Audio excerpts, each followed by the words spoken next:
తర్వాత పరీక్షలు నుంచి అంటే 27వ తేదీ నుంచి మే నెల వచ్చే నెల 6వ తారీఖు వరకు పరీక్షలు జరుగుతాయని ఇంతకుముందు మేము అనౌన్స్ చేస్తాం. ఆ ప్రకారం నిన్నటి నుంచి పరీక్షలు ప్రారంభమయ్యాయి.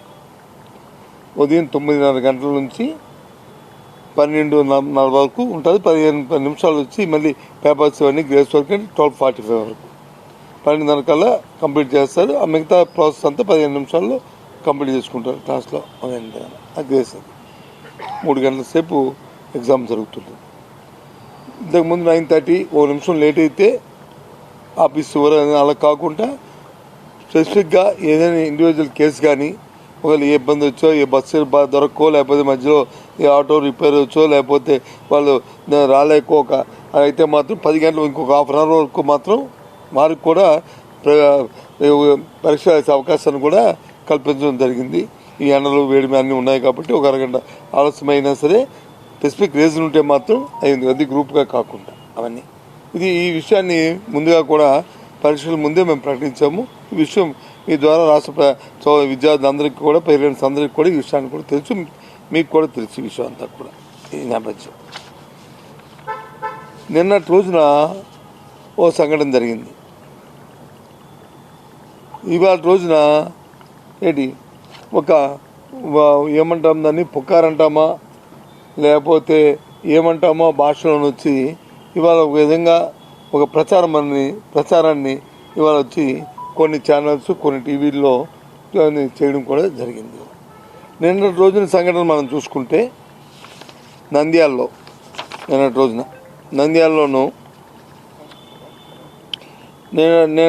నంద్యాలలో జరిగిన సంఘటనకు సంబంధించి ఒక స్కూల్లో ఒక స్కూల్ క్లార్క్ అక్కడ పనిచేసే సిబ్బంది వారు దీన్ని వచ్చి ఈ పేపర్ని వచ్చి ఇచ్చిన తర్వాత లీక్ అనేది ఇప్పుడు 9:30 గంటలకి పరీక్షలు ప్రారంభమైతే 9:30 ముందు కానీ పేపర్ కానీ ముందుకు వస్తే అది లీక్ అవుతుంది. కానీ ఇక్కడ పేపర్ ఇచ్చిన తర్వాత ఒక ఒక దుర్మార్గమైన ఆలోచనతో ఒక క్లార్కు కొందరు తాలూకు ప్రమేయంతో కొందరు మాస్టర్ల తాలూకు ప్రమేయంతో ఆ పేపర్ని వచ్చి 10 గంటలు 10:30 అవుతున్న 10 గంటలు అయిన తర్వాత దాన్ని ఫోటోస్టాట్ తీసి ఆ ఫోటోస్టాట్ని ఆ టీచర్లకు వచ్చి పాస్ ఆన్ చేసి వాళ్ళ దగ్గర నుంచి లబ్ధి పొందాలనేది వీళ్ళు వచ్చి ఒక కుట్రగా చేయడానికి ప్రయత్నం చేశారు. ఆ నేపథ్యంలో ఈ విషయాన్ని వెంటనే పసిగట్టి దాన్ని అంతటినీ కూడా కూలంకుషంగా పోలీస్ కంప్లైంట్ కూడా ఇచ్చి ఇమీడియట్ మేము దాన్ని అప్రమత్తమే అన్నీ చేసిన తర్వాత దాని నుంచి నష్టం జరగలేదు. ఆ పేపర్ లీకు, దాని నుంచి ప్రచారము, లేకపోతే దాని కాపీయింగు అవేమీ జరగకుండా దాన్ని నిరోధించాము. కానీ కుట్ర చేసిన వాళ్ళందరినీ కూడా నిన్నటి రోజు నుంచి ఒక ఇద్దరిని అరెస్ట్ చేసి కస్టడీలో తీసుకున్నాము. ఇంకో 90 టీచర్ల మీద వచ్చి వేరే స్కూల్స్లో పనిచేస్తున్న వాళ్ళ మీద విచారణ జరుగుతుంది. వాళ్ళని కూడా వాళ్ళ ఇన్వాల్వ్మెంట్ ఉన్నట్టయితే వాళ్ళని కూడా విచారణ జరపడం అనేది జరుగుతుంది. నిన్న జరిగిన ప్రశ్నపత్రానికి సంబంధించి అది తెలుగు కదండి, తెలుగు పేపర్ సంబంధించి. ఈరోజు హిందీ పేపర్ జరిగింది. ఇంకా మధ్య పేపర్ సంగతి చెప్తాను. ఇంకా మీకు ఆ ఇద్దరు వ్యక్తులు ఎవరు, అందరూ ఎవరు, అన్ని పేర్లు కూడా మీకు చెప్తాను. ఈరోజు మరలా 9:10 గంటల ప్రాంతంలో ఈరోజు 9:45 ప్రాంతంలో మళ్ళీ ఏబిఎన్లో నుంచి ఒక స్కోలింగ్ వచ్చింది. ఏబిఎన్ ఛానల్లో ఏమని హిందీ పేపర్ వచ్చి అది లీక్ అయింది అని చెప్పేసి స్కోలింగ్ని ఇచ్చారు. వెంటనే అప్రమత్తమై వెంటనే కలెక్టర్ని, ఎస్పీని అందరినీ మా అధికారులు మేము అందరం కూడా అప్రమత్తమై ఇన్ఫామ్ చేసి ఇమీడియట్ డిఈఓస్ని వాళ్ళందరినీ కూడా ఎంక్వైరీ చేయమన్నాము. అది సర్బూజుల్లోని జడ్పీహెచ్ హై స్కూల్లో పేపర్ లీక్ అయిందని మనం రాగానే వెంటనే స్పెషల్గా అక్కడ డిఈఓని ఆర్జేడీని అందరినీ కూడా ఆ చుట్టుపక్కల అంతా కూడా పంపించి ఆ స్కూల్కి పంపించి అని చేసాము. అందరి విలేకరులు కూడా తీసుకొచ్చి అందరితో కూడా అన్ని అడిగాము, ఎక్కడేం జరిగింది, ఎక్కడ చూసింది అని చెప్తే ఇంక్లూడింగ్ ఏబిఎన్ తాలూకా రిపోర్టర్లు కూడా అక్కడ శ్రీకాకుళంలోని సర్బూజులో అందరినీ కూడా ఎంక్వైరీ చేస్తాం. ఎంక్వైరీ చేస్తే వాళ్ళు కూడా మా దృష్టికి ఏం రాలేదండి, ఇది మేము ఇచ్చింది కాదండి అని చెప్పిన వాళ్ళు కూడా చెప్పడం జరిగింది. ఇవాళ మాత్రం ఏ విధంగా కూడా ఏ విధమైన లీక్ కానీ ఏ విధమైన ఏది కూడా ఇవాళ రాలేదనేది ప్రభుత్వం తరఫున స్పష్టంగా నిర్ధారణ చేస్తున్నాం. నిన్నటి రోజున లీక్ జరగలేదు, నిన్నటి రోజున ఎక్కడ కాపీయింగ్ జరగలేదు, ఈరోజు కూడా ఎక్కడ లీకులు జరగలేదు, ఎక్కడ కాపీయింగ్ జరగలేదు. కానీ కొందరు దురుద్దేశంతో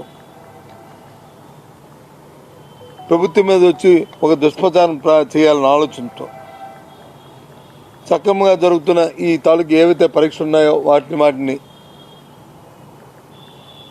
ఒక ఆందోళన ప్రజల్లో విద్యార్థుల తల్లిదండ్రులు సృష్టించడానికి ఇలాంటి కుట్రలు పడుతున్నాయనేది స్పష్టంగా మనకు తెలుస్తుంది. నిన్నటి రోజున ఇద్దరిని అరెస్ట్ చేయడం జరిగింది. ఒకరు వచ్చి గిరిధర్ అనే వైస్ ప్రిన్సిపల్ నారాయణ విద్యా సంస్థలో తిరుపతిలో ఎవరైతే ఉన్నారో చేస్తున్నారో ఆయన ఒకరిని, అలాగే ఎన్ఆర్ఐ స్కూల్లో ఇప్పుడు సుధాకర్ అని, ఇంతకుముందు అతను కూడా నారాయణ పనిచేసేవాడు సుధాకర్ అని, వాళ్ళిద్దరిని అరెస్ట్ చేసి వాళ్ళిద్దరిని కూడా కస్టడీ తీసుకుని విచారణ జరుపుతున్నాం. స్పెసిఫిక్గా ఎందుకు ఈ పేర్లు వస్తున్నాయని కూడా ప్రజలు అర్థం చేసుకోవాలి, తల్లిదండ్రులు అర్థం చేసుకోవాలి, ఏ దురుద్దేశంతో దుర్బుద్ధితో జరుగుతుందో అర్థం చేసుకోవాలి. వాళ్ళ ప్రభుత్వం చిత్తశుద్ధితో పారదర్శకతతో పగడబందీగా ఎగ్జామ్స్ జరగాలి, విద్యార్థుల యొక్క భవిష్యత్తు బాగోవాలి, స్పష్టం చేయాలని గత 10 రోజులుగా ఈ పరీక్ష గురించి క్షుణ్ణంగా ఇంతకుముందు జరిగిన విధానాలని, అందులో ఏమైనా వచ్చిన ల్యాప్సెస్ని అవన్నిటిని కూడా రెక్టిఫై చేసుకొని అటు మా స్పెషల్ రాజశేఖర్ గారు, అలాగే కమిషనర్ సురేష్ గారు, అలాగే సంబంధిత అధికారులు, నేను అందరం కలిపి ఇప్పటికే 2-3 రివ్యూస్ చేసుకొని జిల్లా కలెక్టర్లు, ఎస్పీలు, డిఈఓస్, ఆర్జేడీస్ అందరితో రివ్యూలు చేసుకొని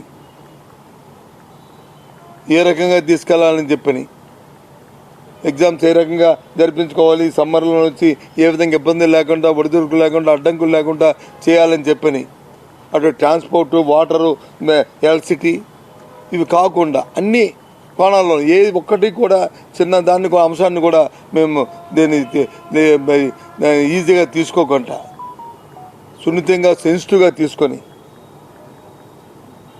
ఈ కార్యక్రమాన్ని చేస్తున్నాం. ఎందుకోసం ఇలాంటి మీరు సృష్టిస్తున్నారో మాకేది అర్థం అవట్లేదు. దానివల్ల ఏమిటి కలిసి వస్తుందో ఆ పత్రికలకు కానీ, ఇలాంటి దుష్ప్రచారం చేస్తున్న వారికి కానీ ఏమిటి లాభమో మాకు అర్థం అవ్వట్లేదు. దాని నుంచి ఇది చాలా తప్పు. నేను చూస్తాను ఒక పత్రికలో ఆన్సర్ షీట్స్ టీ బంకుల్లో, పాన్ షాపుల్లోనూ టీ బంకుల్లో దొరుకుతున్నాయి అన్నారు. మీ ద్వారా పిల్లల తల్లిదండ్రులందరికీ, పేరెంట్స్ అందరికీ కూడా తెలియజేస్తున్నాను, ప్రధాన ఎక్కువ కూడా తెలియజేస్తున్నాం. ఈ సంవత్సరం నుంచి కొత్త సిస్టమ్ చేసి ప్రవేశపెట్టాం. ఏంటి కొత్త సిస్టమ్? 24 పేజీలను answer book, not answer sheet. Answer sheet కాదు, ఆన్సర్ బుక్. ఒక బుక్ని 24 పేజీల బుక్ని ప్రతి విద్యార్థికి ఇచ్చి దాని మీద ఆన్సర్ రాయిస్తున్నాం. పేజీలు ఉన్న అందులో ఎన్ని పేజీలు వేస్తే అన్ని పేజీలు రాయడం, మళ్ళీ మిగిలిపోతే మిగిలిపోవడం, మళ్ళీ కావాలంటే మళ్ళీ బుక్ ఇస్తారు ఎడిషనల్ కావాలంటే 24 కంప్లీట్ అయిపోతే. కానీ పత్రికలు వస్తుంది ఏంటి, ఆన్సర్ షీట్స్ అక్కడ దొరుకుతున్నాయి అని అది రాస్తే ఇది ఏమనుకుంది. ఇవాళ సుమారు 6,21,000 మంది, 6,21,243 మంది పిల్లలు భవిష్యత్తు.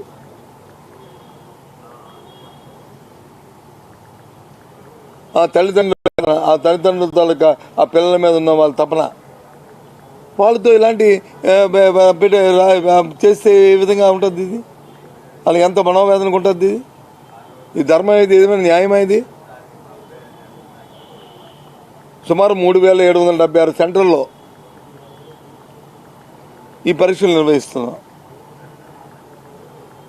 ప్రతి అంశాన్ని కూడా క్షుణ్ణంగా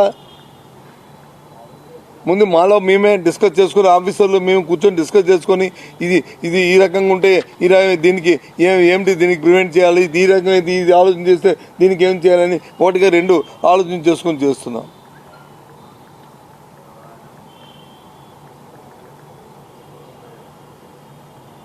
దొంగ ఎప్పుడు పోలీస్ కంటే తెలివిగా ఉంటాడు. అయినా అప్రమత్తంగా ఇంకా అలాంటివి ఏమి జరగకూడదని చెప్పి పకడం మీద నేను ఆలోచనతో ఈ కార్యక్రమం చేస్తున్నాం. దయచేసి మీ ద్వారా ఎవరైతే పరీక్ష చదువుతారో విద్యార్థులు వాళ్ళ పేరెంట్స్ ఎవరైతే ఉన్నారో విద్యార్థులు మీరు నిర్భయంగా నిస్సంకోచంగా మీ ఎగ్జామ్స్ మీరు పరీక్షలు రాయండి, ఉత్తీర్ణులు కండి. మంచి భవిష్యత్తు ఉంది మీ అందరికీను. ఈ మాయ దగాతో కూడుకున్న ఈ ఛానల్స్ని మీడియాని వారం రోజులు కట్టిపెట్టి లాక్ చేసేయండి ఇంట్లో. ఆ ఛానల్స్ చూడకండి. ఈ ఏబిఎన్ని, టీవీ5ని, ఈటీవీని చూడకండి ఈ వారం రోజులు, ఈ పరీక్ష అయిన వరకు. ఈ దుష్ప్రచారాలు మీ తాలూకా మీ మెంటల్ ఇది మీ ఆత్మస్థైర్యం దెబ్బతినే పరిస్థితి వస్తుంది. దయచేసి పని చేయకండి. తల్లిదండ్రులందరినీ కూడా కోరుతున్నాను, ఈ ప్రభుత్వం మీది. మీ పిల్లల భవిష్యత్తు ఈ రాష్ట్ర భవిష్యత్తు.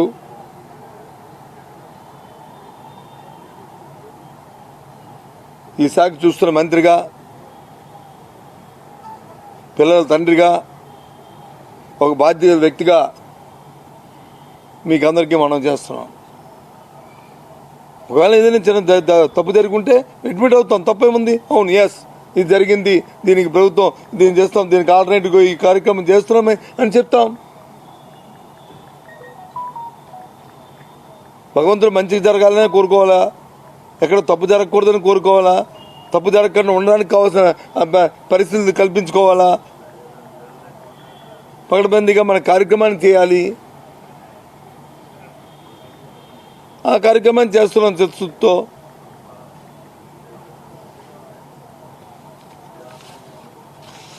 మరి ఏం చెప్తారు? ఇవాళ ఆ నారాయణ స్కూలు సంబంధించిన వైస్ ప్రిన్సిపల్ అయితే అరెస్ట్ అయ్యారు. దీనికి సంబంధించి చంద్రబాబు నాయుడు ఏమని చెప్తాడు చెప్పనండి?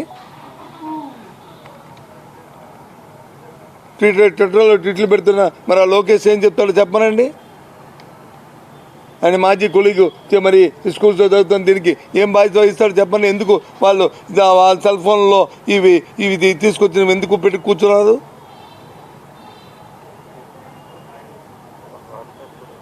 తప్పు కదా ఇది. కాబట్టి ఏ ఒక్కరు ఏ తప్పు చేసినా క్షమించేది లేదు.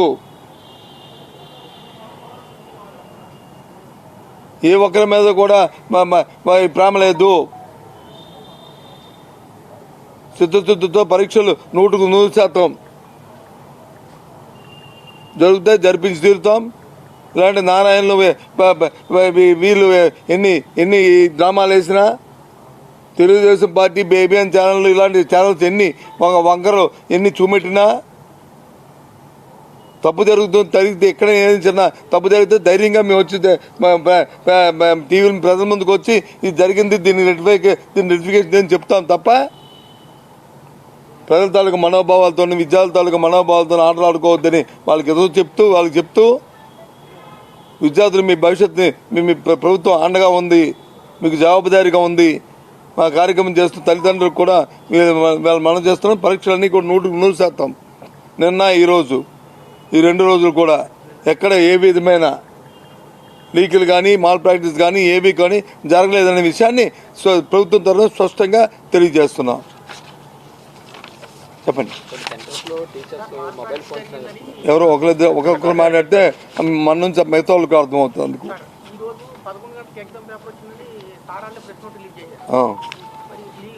11 గంటలకి 9:30 పేపర్ అయిన తర్వాత అది అయిపోయిన తర్వాత ఎవరో వాట్సాప్లో తీసుకొని పెట్టారనేది ఆయన చెప్పింది. అదే చెప్తున్నాము, బిఫోర్ కాదు 10:30 తర్వాత దాన్ని తీసుకొని అది వాట్సాప్లో తీసి వాట్సాప్లో నుంచి ట్రాన్స్ఫర్ చేశారు ఈరోజు.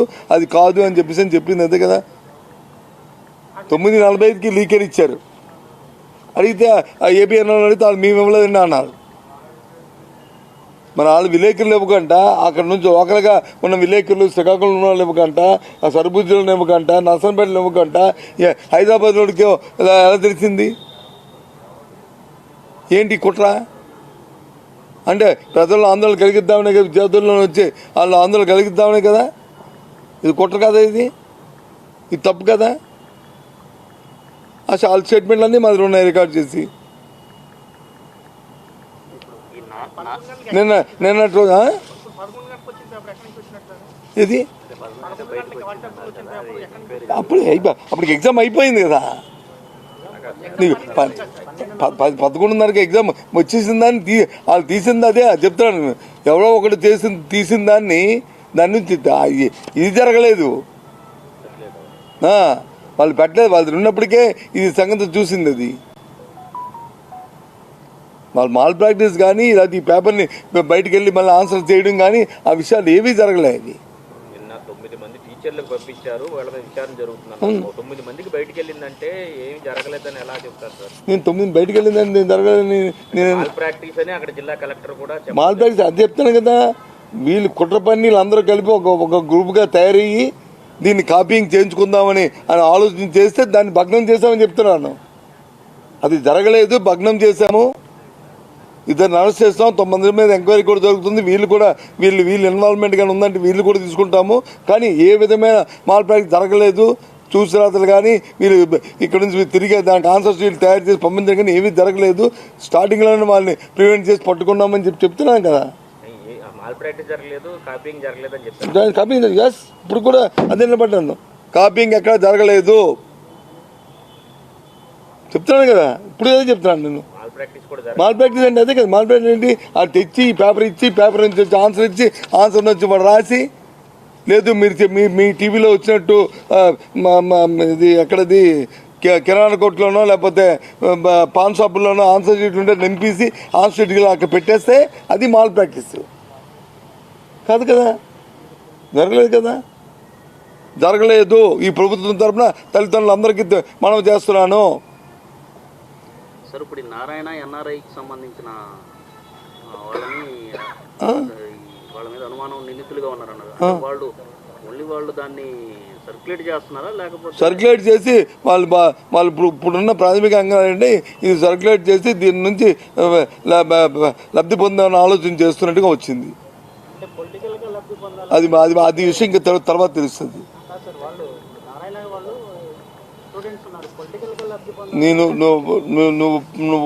నువ్వు పత్రిక వాళ్ళు కాబట్టి నీ ఆలోచన ఒకలాగా ఉంటుంది. నేను పొలిటికల్ మ్యాన్ కాబట్టి నా ఆలోచన ఒకలాగా ఉంటుంది. ఆయన పేరెంట్ కాబట్టి ఆయన ఆలోచన ఒకలాగా ఉంటుంది. ఆయన వ్యాపారస్తుడు కాబట్టి ఆయన ఆలోచన ఒకలాగా ఉంటుంది. వ్యాపారస్తుడికి వచ్చి లబ్ధి పొంది డబ్బులు సంపాదితూనే ఉంటుంది. ఏంటి తల్లిదండ్రులకు వచ్చి నా కొడుకు కూడా ఇది వస్తే ఆడుకోత మంచిగా రాసుకోవాలి, ఎందుకు చెడిపోతాడేటో ఉంటుంది. ఒక తప్పుడుగా ఆలోచన చేసిన ఇంకెవరైనా ఉంటే ఇది నాకు కొడుకు కూడా ఈ మాల్ ప్రాక్టీస్ చేస్తే ఇది మా కూడా ఇంక 10 మార్కులు ఎక్కువ వచ్చేస్తాయి ఎందుకని ఇంకోటికి ఉంటుంది. అదే రాజకీయ నాయకుడికి అయితే నారాయణ అనేవాడు తెలుగుదేశం పార్టీ కదా, మా పార్టీ మీద వచ్చి నిందలేయడం కానీ నాకు ఉంటుంది. మా పార్టీని బదనాం చేయడానికి చేస్తున్న కుట్రది తెలుగుదేశం పార్టీ, చంద్రబాబు నాయుడు, నారాయణ అని చెప్పి నాకు ఉంటుంది. అది వాస్తవం. అది కాదా చెప్పు. ఇది కాదని చెప్పి చంద్రబాబు నేను చెప్పనండి. నేను చెప్పిన దాన్ని వాళ్ళ ట్విట్టర్లో పెట్టాడు కదా. వాళ్ళ ట్విట్టర్లోనూ కర్నూలులో ఒక అబ్బాయికి వచ్చి పిచ్చిరికి దెబ్బ తగిలింది, చనిపోయాడు. ఎస్, దెబ్బ తగిలింది. ఆ దెబ్బ తగిలిన దానికి వచ్చి వెంటనే మూయించాము, హాస్పిటల్ కట్టకట్టించారు, ఇంటికి పంపించారు, దాన్ని సపరేట్ చేస్తున్నాము, ఆ స్కూల్ మూసాం అయింది. పిచ్చి పెరిగి పడిపోయిందంటే ఈరోజు రాత్రి మీద ఏమి అనే పడిపోదు కదా. అంటే గత 10-15 సంవత్సరాలుగా స్కూల్ మీద వచ్చి ఒక పిడికిడి మట్టి కానీ వేసి కానీ ఓ సొన్నం వేసి కానీ ఓ ప్లాస్టింగ్ చేసి కానీ ఉంటే ఈ బతుకులు లేవు. ఈరోజు జగన్మోహన్ రెడ్డి గారు ప్రభుత్వం వచ్చిన తర్వాత నాడు స్కీమ్ పెట్టి స్కూల్ అన్నింటికి ఇన్ఫ్రాస్ట్రక్చర్ అంతా క్రియేట్ చేసి సుమారు 15,000 స్కూల్ని ఫస్ట్ ఫేజ్తోనూ ఇంకా రెండో ఫేజ్లో వచ్చి ఇంకో 30,000 స్కూల్ని మొత్తం 45,000 స్కూల్ని వచ్చి ఇవాళ చేయడానికి ప్రయత్నం చేస్తున్నాం. కాబట్టి ఇవాళ ఏ స్కూల్ వెళ్ళినా ఆహ్లాదకరంగా అక్కడ చదువుకోవాలని ఆలోచనతో ప్రభుత్వ స్కూల్ తాలూకా అడ్మిషన్స్ పెరిగాయి. దానికి వచ్చి ఏం పెడతాడు చూడండి. ఎప్పుడైనా ఈ రాష్ట్ర చరిత్రలోనూ స్వాతంత్రం వచ్చిన తర్వాత ఇటువంటి కార్యక్రమం ఎప్పుడైనా తీసుకున్నారా? 4 నెలల ప్రోగ్రాము జగన్మోహన్ రెడ్డి గారు తీసుకున్న ప్రోగ్రాము, ప్రభుత్వం తీసుకున్న ప్రోగ్రాము ఏంటిది? సరే, రాజకీయాల్లో ఉన్నాడు కాబట్టి ఏ చిన్న అవకాశం వచ్చినా దాన్ని సద్వినియోగం చేసుకోవాలి కాబట్టి దాన్ని కూడా అతను ఏదో రాజకీయం మలుచుకోవడానికి పెట్టాడు. పోనీ అనుకున్నాను ఉదయం, కానీ ఇప్పుడు వచ్చింది కాబట్టి దీన్ని రెస్పాండ్ అయితే పెద్దగా రెస్పాండ్ అవసరం లేదు. ఎందుకంటే ఇది అక్కడే ఎక్కడో దగ్గర ఇంతమంది పిల్లలు చదువుతున్నప్పుడు ఎక్కడో చిన్న ఇన్సిడెంట్ జరుగుతుంది. అది కూడా జరగకూడదని చూస్తాం మేము. ఆ ఇన్సిడెంట్ కూడా జరగకూడదని ఆలోచన చేసుకునే కార్యక్రమాన్ని మేము రూపొందించుకుంటాం. ఆ చిన్నదాన్ని కూడా జరగకూడదని.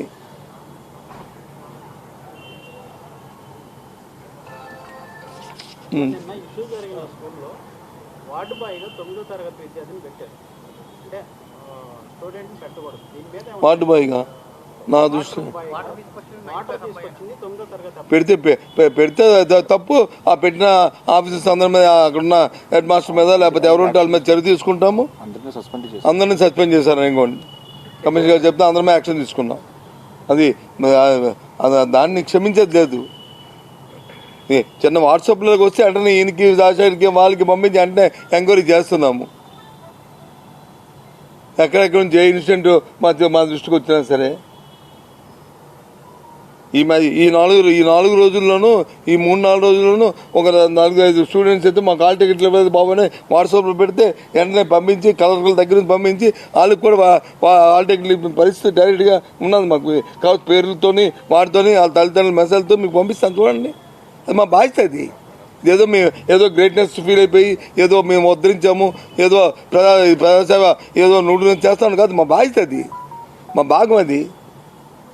వాళ్ళు ఎంతో ఆశతోని, ఎంతో బాధతోని, ఎంతో దీంతోని మా గురించి ఆలోచన చేస్తారు. మా దృష్టికి వచ్చినప్పుడు రెస్పాండ్ అవ్వాల్సిన బాధ్యత మాది.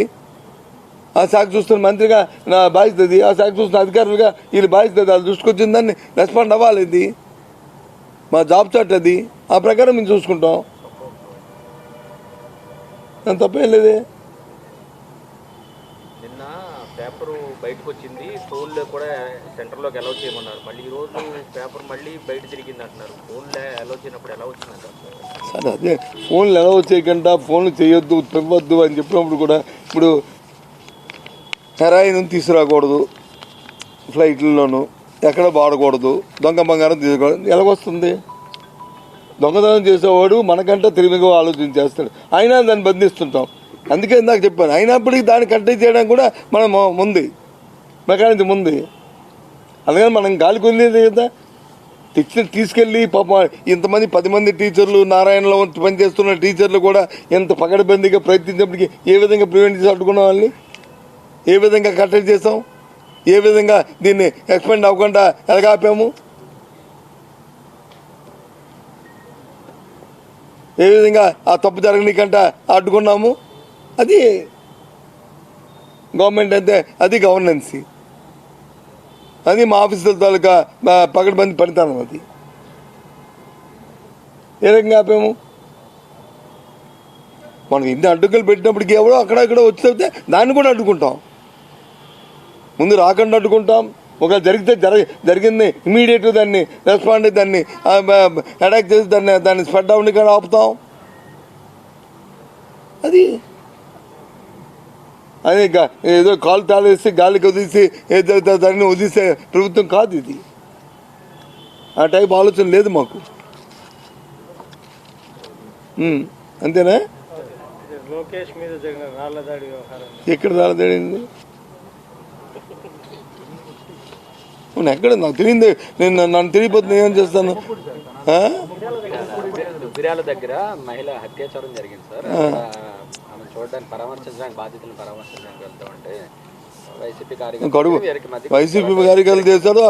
లోకేష్ చేస్తున్న ఏదో మాటలకి, లోకేష్ పెడుతున్న ఈ పనికి మాలిన మాటలకి, లేకపోతే వాళ్ళ నాన్నగారు చేసిన ప్రభుత్వ పనితీరుకి కడుపు మండి చేశారో ఎవరికి తెలుసు? అందుకే అధికారం చేతిలో ఉన్నప్పుడు మన నోరుని, మన పనితనాన్ని జాగ్రత్త పెట్టుకోవాలి. అధికారం ఉందని ఎర్రబీకిపోయి ఏదో కొద్దిగా ఒక ఇద్దరు ఎంప్లాయీస్ పెట్టుకొని ట్విట్టర్లో ఇష్టం వచ్చిన మాట్లాడుకొని ఎవరైనా పడితే ఆడ మీద భాషను ఉపయోగించి పదాలను ఉపయోగించుకుంటే స్థాయిని మరిచి ఈ రకంగా ఉంటాయి. రాళ్ళదాడికి భయపడము. ఏమో అతను భయం పడతాడో ఎంతో దాక్కుంటాడో నాకెందుకు ఆ విషయం. భయపడిపోతే దాక్కోమని ఎవరుద్దాడు, లేకపోతే ఊరేగమని రేపు ఉదయం మీరు తీసుకుని ఎవరుద్దాడు వద్దానన్నా ఎవరుద్దాడు. ఇప్పుడు ఈ సమస్య రాబాసు ఇలాంటిది ఇది ఎందుకు 6 లక్షల మంది పిల్లలకు సంబంధించింది, వాళ్ళ బతుకులకు సంబంధించింది, వాళ్ళ భవిష్యత్తుకు సంబంధించిన అంశం ఇది. దీన్ని వచ్చి ఇలాంటి టీవీలో వచ్చి ఇలాంటి చూపెడుతుంటే అది ఏం ధర్మ? ఇలాంటప్పుడు ఎందుకు అలాంటి అనవసరమైన విషయాలు? ఏదో పెద్ద లోకేష్ ఒకడు రాయేసరితో ఒకటి మాట్లాడితే అదేదో పెద్ద వార్తలాగా ఊరుకోవడం మానేసి ఇంకా లాన మీద ఏదైందంటే పోనీ మాట్లాడిన అర్థం ఉంది, కానీ ఇంకా అర్థం లేకుండా చిల్లరగా చిల్లరగా ఉంటాయి, డిగ్నిఫైడ్గా ఉంటాయి వ్యవహారాలు. అంతేనా?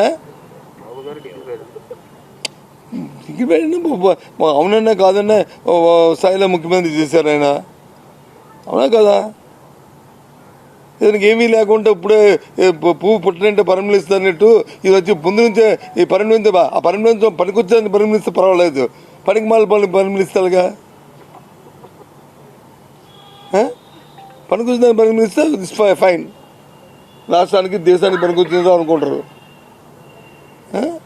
సరే అది ఎందుకు మన డైవర్ట్ అయిపోద్ది అంత. మీరు ఇవన్నీ వదిలేస్తారు, ఈ పిల్లలది భవిష్యత్తుది ఈ పేపర్ని వదిలేస్తారు, ఈ పట్టుకొని తిరుగుతారు మీరు తెల్లవారులను. అసలు విషయాన్ని వదిలేసి ఈ విషయం పట్టుకోండి, కావాల్సిన రేపు నుండి ఆ విషయం పట్టుకోండి. ఇవాళకి మాత్రం దీనికే కన్ఫైన్ అవ్వండి దయచేసి. నా రిక్వెస్ట్, నా humble request, the all channels. ఎందుకంటే పిల్లలు 6 లక్షల పిల్లలు భవిష్యత్తుకు సంబంధించింది, వాళ్ళు అపోహలు ఉండకూడదు, వాళ్ళు ఇంకా డైవర్షన్ ఉండకూడదు, ఆ పేరెంట్స్కి కూడా స్థైర్యం ఉండాలి. కాబట్టి దయచేసి మనందరం రిక్వెస్ట్ ప్రభుత్వం తరఫున ఏ విధమైన మాల్ ప్రాక్టీస్ కానీ ఏ విధమైన లీకేజ్ కానీ ఏవి కూడా నిన్న కానీ ఈ రోజు కానీ జరగలేదు. ఇది ప్రభుత్వం తరఫున నిస్పష్టంగా చెప్తున్నాము. ఎవరైతే దీని కుట్రకి బాధ్యులయ్యారో వాళ్ళ మీద కఠినంగా చర్య తీసుకుంటున్నాము. ఓకే, బాధ్యతలు తీసుకోలేదు. మళ్ళీ ఇది ఏం ప్రశ్న బాగా ఎవరో అడిగాడు, నువ్వు వచ్చి నాకు ఫోన్లో అడిగితే ఏం చెప్తాను? బాధ్యతలు తీసుకోకపోతే ఎందుకు చెప్పాను? ఇది ఎందుకు వీడియో కాన్ఫరెన్స్ 10 రోజుల ముందు పెట్టాను? ఎప్పుడు పెట్టాను వీడియో కాన్ఫరెన్స్? నేను ఎప్పుడు కలెక్టర్తో ఎస్పీలతో మాట్లాడాను? ఎన్ని రోజులు మాట్లాడి నేను? మీరు ఏదో వేసుకుంటున్నారు టీవీలో సరదాగా, మీకు టైం పాస్ అవ్వాలా? రోజుకి 24 గంటలు 25/7 మీకు కంప్లీట్ అవ్వాలా? మీ ఛానల్స్కి టైం కిల్ అవ్వాలి కదా. కాబట్టి మీరు వేసుకుంటున్నారు, నాకెందుకు? నేను రెస్పాండ్ అవ్వాలా? నేను నా సేల ఇదో నేను సేలవంతుని చెప్పి ముందుకు వచ్చి నిరూపించుకోవాలా? నేను బాధ్యత తీసుకొని నా ఫోటో చూడండి అని మీకు చెప్పాలని చెప్పు. నా ఎంత బతికి కాదు. అవునమ్మా, ఎప్పుడు రివ్యూ చేసి చెప్పు. ఎవరైనా ఇంట్రెస్ట్ లేదు, నీకు నేను చెప్పాను వచ్చి ప్రచారం ఇది. ప్రచారం వేరు, వాస్తవం వేరు. ప్రచారం వేరు, వాస్తవం. ఇవాళ ఏబిఎన్ పేపర్ వచ్చి ఏదైతే ప్రచారం చేసిందో, పేపర్ లీక్ అయిందని అది ప్రచారం, ఒక దుర్బుద్ధితో చేసింది. వాస్తవం వచ్చి కాదు. వాస్తవం వచ్చి వాళ్ళు విలేకరులే కూడా చెప్పారు వాస్తవం, బయట వాళ్ళు కాదు. మాకు తెలియదని, మాకు ఈ విషయం తెలియదని చెప్పారు. మరి ఇంకో ఛానల్ ఒకటి చెప్పింది ఏమైనా చేస్తారు వాళ్ళు విలేకరులు, ఇంక వీళ్ళు కూడా ఇంకా ఎక్స్ట్రా స్పైల్ పెట్టుకుంటారు వాళ్ళ మీద నమ్మకం లేకుండా. నిన్న వాట్సాప్